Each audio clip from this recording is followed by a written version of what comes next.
ये कहानी है एक बैंक रॉबरी की, और इस रॉबरी ने पूरी दुनिया को हिला दिया क्योंकि एक चोर ने दुनिया का सबसे बड़ा बैंक पलक झपकते ही लूट लिया। कहानी की शुरुआत में हम डाल्टन रसेल को देखते हैं। वो सीधे कैमरे के सामने आता है और पूरी दुनिया को अपनी कहानी बताता है। वो कहता है, मैंने वॉल स्ट्रीट का सबसे बड़ा बैंक लूटा है और लूटने के बाद मैं बैंक के फ्रंट दरवाजे से बाहर आया, वो भी पुलिस वालों के सामने। फिर भी मुझे कोई नहीं पकड़ पाया। अब बस यही सवाल सबके दिमाग में है, ये सब उसने किया कैसे? फिर डाल्टन अपनी पूरी कहानी बताना शुरू करता है। हम देखते हैं न्यूयॉर्क का एक सीन जहाँ बैंक के सामने एक कार आकर रुकती है। उसमें डाल्टन और उसके सारे दोस्त होते हैं और ये लोग इस बैंक को लूटने आए हैं। फिर डाल्टन सबसे पहले बैंक में घुसता है। वो तुरंत कैमरे ऑफ कर देता है। उसकी प्लानिंग कुछ ही सेकंड में काम कर जाती है। दरवाजा लॉक कर दिया जाता है और बैंक में मौजूद लोगों को जमीन पर लेटा देते हैं। इसी बीच एक पुलिस ऑफिसर बैंक के पास आता है। धुआं देकर वो कॉल करने लगता है, लेकिन डाल्टन जल्दी से बाहर आता है और कहता है, मैंने सबको बंधक बना लिया है, अगर तुम दरवाजे के पास आए तो मैं सबको शूट कर दूंगा। ऑफिसर तुरंत हाई अलर्ट कर देता है। उसने पूरे शहर की पुलिस तक खबर पहुंचा दी कि बैंक को हाईजैक कर लिया गया है। अब पूरे शहर की पुलिस यहाँ पहुंच जाती है और वो जगह सिक्योर करते हैं और सबको सेफ रखते हैं। अब हम देखते हैं इस बैंक के मालिक को, जिसका नाम है आर्थर केस। आर्थर को पता चलता है कि उसके एक बैंक में डाका पड़ा है। खबर सुनकर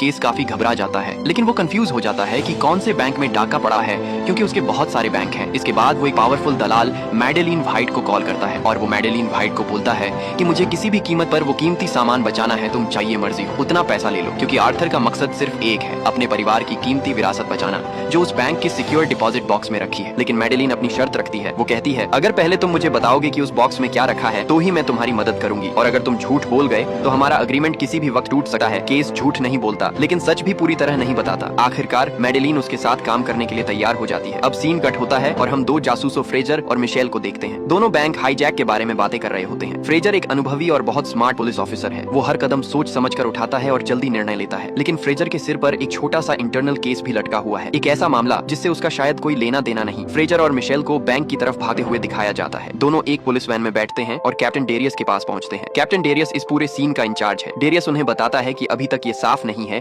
कि बैंक के अंदर कितने लुटेरे हैं और कितने हॉस्टेजेस। फ्रेजर डेरियस से कहता है, अभी पूरा इंचार्ज तुम्हारे पास है, जैसे ही तुम्हें ज्यादा डिटेल मिले मुझे तुरंत कॉल करना। फिलहाल वो और उसका पार्टनर डिनर पर जाने वाले होते हैं। अब हमें बैंक के अंदर का सीन दिखाया जाता है। बैंक के अंदर माहौल और टाइट हो जाता है। लुटेरे सभी हॉस्टेजेस को एक कमरे में ले जाते हैं। उन्हें लाइन में खड़ा कर दिया जाता है। फिर हॉस्टेजेस को दो हिस्सों में बांट दिया जाता है, एक तरफ बैंक के कर्मचारी, दूसरी तरफ बाकी सारे लोग। इसके बाद डाल्टन सबको साफ बोल देता है कि चुपचाप अपनी जेब और हैंडबैग से चाबियां और फोन निकालो। अब उसका साथी एक एक करके सब कुछ कलेक्ट करने लगता है। इसी बीच बैंक का एक कर्मचारी अपना मोबाइल फोन नहीं देता। वो कहता है कि फोन घर पर ही रह गया है, लेकिन डाल्टन को उस पर बिल्कुल भरोसा नहीं होता। वो एक ऐसा फोन ढूंढता है जिसमें उस कर्मचारी का नंबर स्पीड डायल पर होता है। डाल्टन उसी नंबर पर कॉल करता है और तभी सच सामने आ जाता है। फोन घर पर नहीं बल्कि उसी के ऑफिस में पड़ा होता है। जैसे ही डाल्टन को ये पता चलता है, वो उस आदमी को जबरदस्ती ऑफिस में ले जाता है और वहाँ सबके सामने उसकी बुरी तरह पिटाई करता है ताकि बाकी लोग सबक सीख लें। कुछ देर बाद डाल्टन बाहर निकलता है। उसका शरीर खून से लथपथ होता है। ये देखकर बाकी बंधक और भी डर जाते हैं। एक आदमी तुरंत उसे अपनी चाबियां दे देता है। एक छोटा लड़का अपना वीडियो गेम दिखाता है। लुटेरा उसे आगे रखने को कहता है। इसके बाद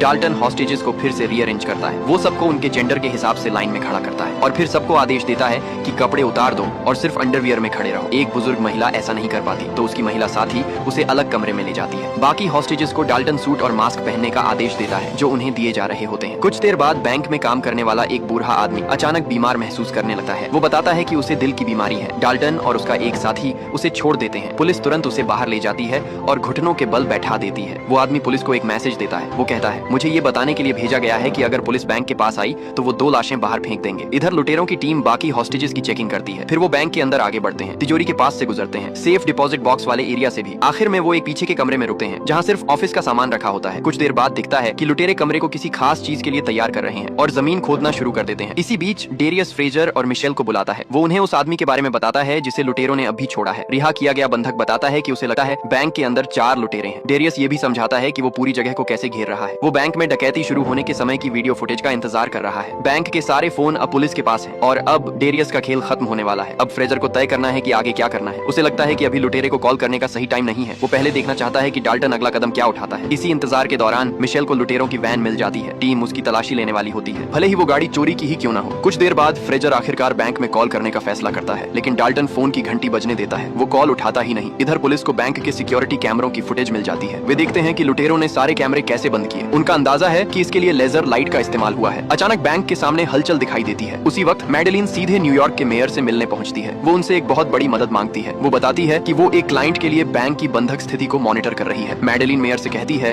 कि उसे बैंक के अंदर जाने दिया जाए और पुलिस को भी हर तरह की सुविधा दी जाए ताकि वो अपना काम पूरा कर सके। पहले तो मेयर मना कर देते हैं, लेकिन मैडेलिन जिद करती है। आखिरकार मेयर उसकी मदद के लिए मान जाते हैं। इसी बीच लुटेरे एक और बंधक को छोड़ देते हैं। उसके शरीर पर पुलिस के लिए एक मैसेज बंधा होता है। पुलिस वाले उसे देखकर गलत समझ लेते हैं। वो सोचते हैं कि वो कोई आतंकवादी है। उसके साथ जबरदस्ती की जाती है और उसकी पगड्डी खोल देते हैं। बाद में उसे एक ढाबे में ले जाया जाता है।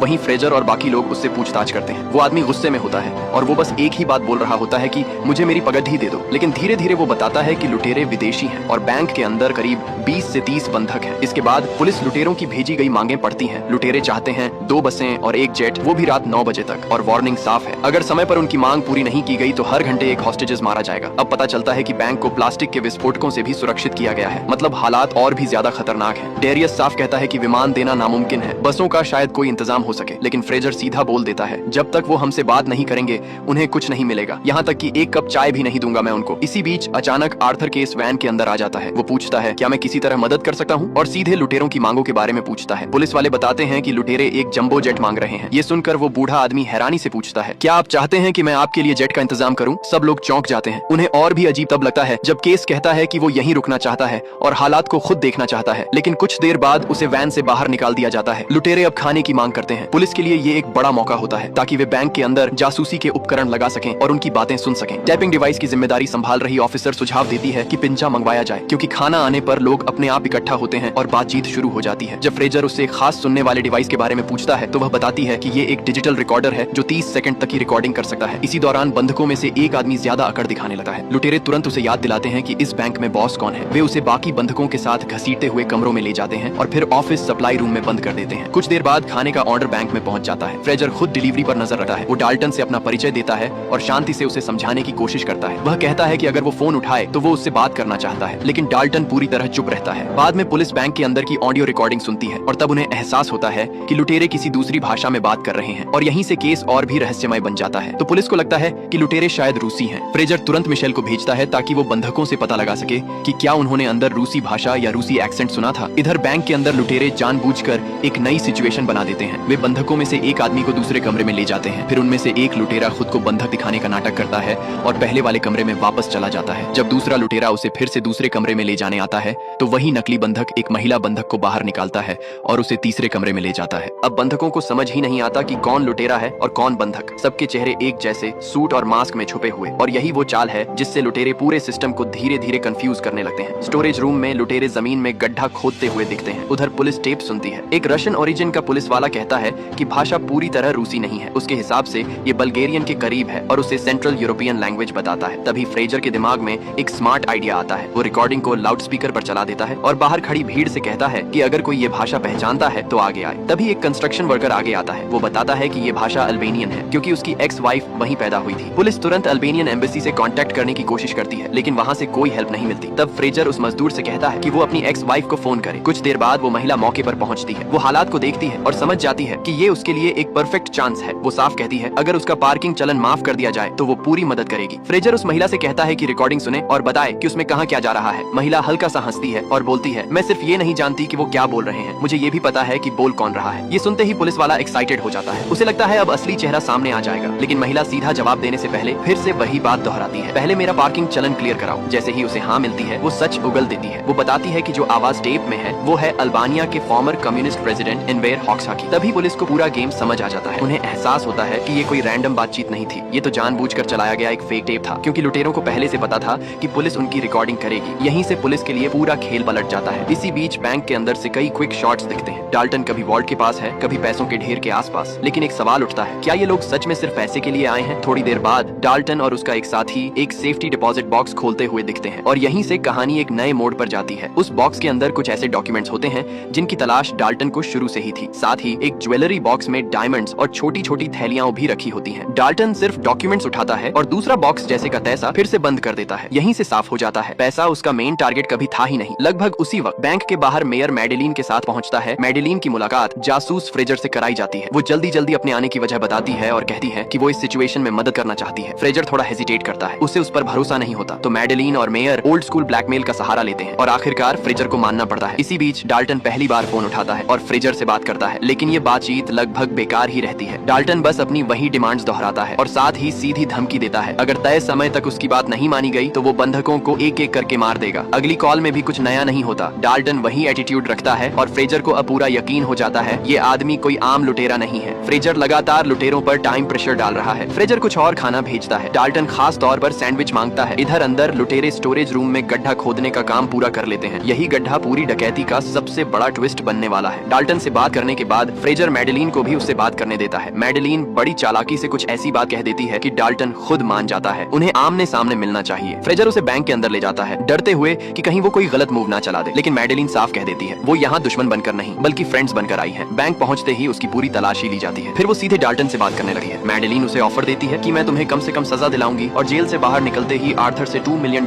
भी दिलाऊंगी। बदले में उसे तिजोरी में रखे सभी डॉक्यूमेंट मुझे दे दो। लेकिन डाल्टन मुस्कुराता है, लेकिन डाल्टन साफ कह देता है कि उसे पता है मैडेलीन असल में किसके लिए काम कर रही है। इतना ही नहीं, उसे ये भी मालूम है कि आर्थर दूसरे विश्व युद्ध में नाजियों का सहयोगी था। डाल्टन कहता है उसे सिर्फ डिपॉजिट बॉक्स तक जाने की इजाजत चाहिए थी। फिर वो उसे सारी चीजें दिखाता है जो उसे वहाँ मिली थी और साफ बोल देता है ये सब अब उसी के पास रहेगा। ये उसकी इंश्योरेंस है ताकि अगर वो डकैती के आरोप में पकड़ा भी गया तो केस और उसका बॉस उसे बचाने पर मजबूर हो जाए। अब खेल सिर्फ पैसे का नहीं, अब खेल पावर और सीक्रेट्स का है। जब मैडेलीन बैंक से बाहर निकलती है तो बाहर फ्रेजर से उसकी एक कैजुअल सी बातचीत होती है। फ्रेजर उसे बताता है कि उसने डाल्टन को एक और ऑफर दिया है जिस पर वो अभी सोच रहा है। फ्रेजर उससे पूछता है तुम डाल्टन के बारे में क्या सोचती हो? मैडेलीन बिना सोचे कह देती है वो काफी स्मार्ट है और सबसे बड़ी बात वो किलर नहीं है। कुछ देर बाद फ्रेजर, मिशेल और डेरियस तीनों डाल्टन पर चर्चा करते रहते हैं, उसके दिमाग को समझने की कोशिश करते हैं। तभी फ्रेजर को लगता है कि अब गेम बदलना पड़ेगा। वो नियमों के हिसाब से खेलना छोड़ देता है क्योंकि उसे पूरा यकीन है डाल्टन उनके हर मूव से एक कदम आगे है। फ्रेजर सीधे डाल्टन को फोन करता है और एक बड़ा दांव खेलता है। वो कहता है अगर तुम मुझे अंदर आकर बंधकों की हालत चेक करने दो तो मैं तुम्हें तुम्हारा जेट दिला दूंगा। अगले सीन में हम फ्रेजर को बैंक के अंदर जाते हुए देखते हैं। उसे सीधे हॉस्टेजेस वाले कमरों में ले जाया जाता है। फ्रेजर देखता है कि सब लोग जिंदा हैं, लेकिन जैसे ही वो एक छोटे लड़के को देखता है वो उसे अपने साथ ले जाने की कोशिश करता है, पर लुटेरे साफ मना कर देते हैं। जाने से पहले फ्रेजर हॉस्टेजेस से वादा करता है मैं तुम सबको यहाँ से बाहर निकालूंगा। अब फ्रेजर की सीधी टक्कर डाल्टन से होती है। वो उसे बाहर खड़ी टैक्टिकल टीम के बारे में बताता है, लेकिन डाल्टन फिर से उसे घुमा देता है। जैसे ही वे बैंक के दरवाजे तक पहुंचते हैं फ्रेजर अचानक डाल्टन को पकड़ लेता है और उसका मास्क उतारने की कोशिश करता है, लेकिन तभी भीड़ में से एक आदमी बीच में आकर फ्रेजर को रोक देता है। डाल्टन को गुस्सा आ जाता है। वो फ्रेजर से फिर पूछता है बसों का क्या हुआ? इसके बाद डाल्टन सीधे सप्लाई रूम में जाता है। वहाँ अपने साथी से पूछता है काम पूरा होने में और कितना टाइम लगेगा? डाल्टन का साथी बताता है कि काम पूरा होने में करीब 2 से 3 घंटे लगेंगे। अब साफ था असली गेम अपने आखिरी स्टेज में घुस चुका था। फ्रेजर बाहर वैन में लौट आता है और डेरियस से कहता है डाल्टन कोई किलर नहीं है, हमें बस वेट करना चाहिए और देखना चाहिए कि वो नेक्स्ट मूव क्या करता है। कुछ देर बाद फ्रेजर फिर से डाल्टन को कॉल करता है और उससे कहता है कैमरे खिड़की की तरफ घुमा दो। जैसे ही कैमरे घूमते हैं सबके सामने एक शॉकिंग सीन आता है। डाल्टन एक बंधक के सिर पर बंदूक रखता है और कैमरे के सामने उसे मार देता है। बस यहीं से गेम पलट जाता है। फ्रेजर को तुरंत केस से हटा दिया जाता है। अब पूरी कमांड डेरियस के हाथ में आ जाती है। डेरियस बिना टाइम बर्बाद किए टैक्टिकल टीम को अंदर भेजने की प्लानिंग करता है, लेकिन बैंक के अंदर घुसना उनके लिए एक नाइटमेयर बन जाता है। हर तरफ लुटेरों की नजर है, गलती की जरा सी गुंजाइश नहीं है। आखिरकार उनके पास एक ही ऑप्शन बचता है गन्स में रबर बुलेट्स का इस्तेमाल करने का, ताकि कोई मारा न जाए। उधर मिशेल को साफ लगने लगता है कि अगर जरा भी कुछ गलत हुआ तो सारा ब्लेम फ्रेजर के सिर ही फोड़ा जाएगा। अब हालात और भी डेंजरस हो चुके थे, लेकिन फ्रेजर उसे बताता है कि उसने मैडेलीन के साथ एक डील कर ली है और वो उसे एक टॉप क्लास जासूस बना देगी। इसी बीच डेरियस के बैंक पर धावा बोलने से ठीक पहले फ्रेजर को एक बड़ा झटका लगता है। उसे समझ आ जाता है कि लुटेरे पूरे टाइम उनकी सारी बातें सुन रहे थे। दरअसल बैंक के अंदर एक दराज में छुपा हुआ ट्रांसमीटर लगा था। फ्रेजर तुरंत कैप्टन डेरियस को कॉल करके ये बात बताता है, लेकिन डेरियस रुकने के मूड में नहीं होता। वो ऑपरेशन आगे बढ़ाने का फैसला कर लेता है। जैसे ही डाल्टन को ये पता चलता है वो बिना वक्त गंवाए स्मोक ग्रेनेड फेंक देता है। पूरा बैंक धुएं से भर जाता है। इसी अफरा तफरी में लुटेरे सारे बंधकों को पुलिस के घुसने से पहले ही बैंक से बाहर निकाल लेते हैं। जैसे ही सब लोग बाहर आते हैं टैक्टिकल टीम तुरंत एक्शन में आती है। सबको जमीन पर लिटाया जाता है और एक एक करके सभी को गिरफ्तार कर लिया जाता है। लेकिन असली खेल अभी खत्म नहीं हुआ था। इसके बाद टैक्टिकल टीम बैंक के अंदर घुसती है। मकसद साफ होता है, या तो लुटेरों को ढूंढना या फिर किसी भी पॉसिबल डेड बॉडी की तलाश करना। टीम एक एक करके हर कमरा चेक करती है। टीम तिजोरी और स्टोरेज रूम भी चेक करती है, लेकिन उन्हें कुछ भी नहीं मिलता। थोड़ी देर बाद फ्रेजर, मिशेल और डेरियस नीचे आते हैं। तभी टैक्टिकल टीम का हेड बताता है ना कोई डेड बॉडी मिली है और ना बैंक से कुछ चोरी हुआ है। इतना ही नहीं, पुलिस को एक और बड़ा झटका लगता है। लुटेरों के सारे हथियार असल में खिलौने थे और जो हत्या कैमरे पर दिखी थी वो भी सिर्फ एक फेक ड्रामा था। उधर सभी बंधकों और लुटेरों को पूछताछ के लिए पुलिस स्टेशन ले जाया जा रहा होता है, लेकिन अब एक नई दिक्कत थी। किसी को नहीं पता कौन असली बंधक है और कौन असली लुटेरा। कुछ वक्त बाद फ्रेजर के कप्तान उसे बुलाते हैं और साफ साफ कह देते हैं ये केस अब एग्जिस्ट ही नहीं करता। फ्रेजर को ये सुनकर झटका लगता है। वो हैरान होता है, लेकिन एक बात साफ थी, वो इसे यहीं छोड़ने वाला नहीं था। जाने से पहले कप्तान फ्रेजर से कहता है तुम्हारे साथ हमारी समस्या अब खत्म। लेकिन फ्रेजर के लिए खेल अभी खत्म नहीं हुआ था। उसे बैंक से एक गुप्त तिजोरी का सुराग मिलता है। अब वो सब कुछ समझने की कोशिश करने लगता है। वो फिर से मैडेलीन से मिलता है। उसे दिखाता है वो रिकॉर्डिंग जिसमें मैडेलीन और मेयर उसे ब्लैकमेल कर रहे थे। रिकॉर्डिंग लीक न करने करने के बदले में फ्रेजर उनसे केस के बॉक्स के बारे में पूछता है। मैडेलिन बस एक छोटा सा हिंट देती है, इसे जाने दो।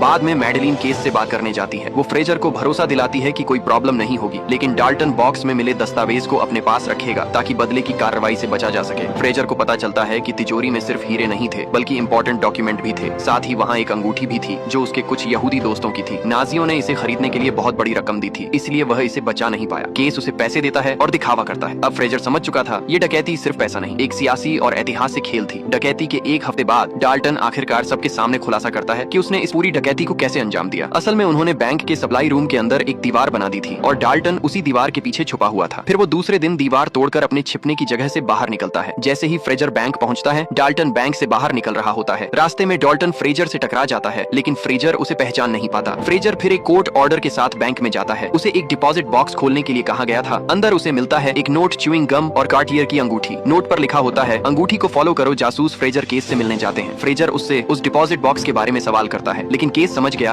कि इसका संबंध किसी बुरी चीज से है, इसलिए वो सारे सवालों से बचने की कोशिश करता है। फ्रेजर तब उसे कार्टियर की अंगूठी दिखाते हैं और कहते हैं, जब तुम इसके बारे में और जानोगे तो समझ जाओगे कि ये सारी बुरी चीजें क्या हैं। पुलिस के जाने पर फ्रेजर और केस हंसते हैं क्योंकि उन्हें पता है कि मामला अभी भी ठीक वही है जहां वे चाहते थे। इसके बाद फ्रेजर मैडेलिन के दोपहर के खाने में दखल देता है। फिर मेयर के दोपहर के खाने में उसे अंगूठी दिखाता है और वॉशिंगटन डीसी में युद्ध अपराध मामलों के ऑफिस का नंबर देता है। मैडेलिन खुशी खुशी उस नंबर पर कॉल करती है। फ्रेजर उसे उसकी रिकॉर्डिंग वाली कलम देता है जिसमें एक नाजी को सफलतापूर्वक गिराने की रिकॉर्डिंग थी, एक पावरफुल दलाल और एक मेयर को मात देने के बाद अब फ्रेजर के लिए सिर्फ एक चीज बची थी। उसने पहला कदम उठाया, घर जाकर अपनी पत्नी के साथ समय बिताने के लिए। फिल्म के आखिरी सीन में हम देखते हैं फ्रेजर को एक हीरा मिलता है जो डाल्टन ने उसकी जेब में छोड़ दिया था जब वह बैंक में उससे टकराया था। और इसी के साथ ये खतरनाक बैंक रॉबरी की दिमाग घुमा देने वाली कहानी यहीं पर खत्म हो जाती है।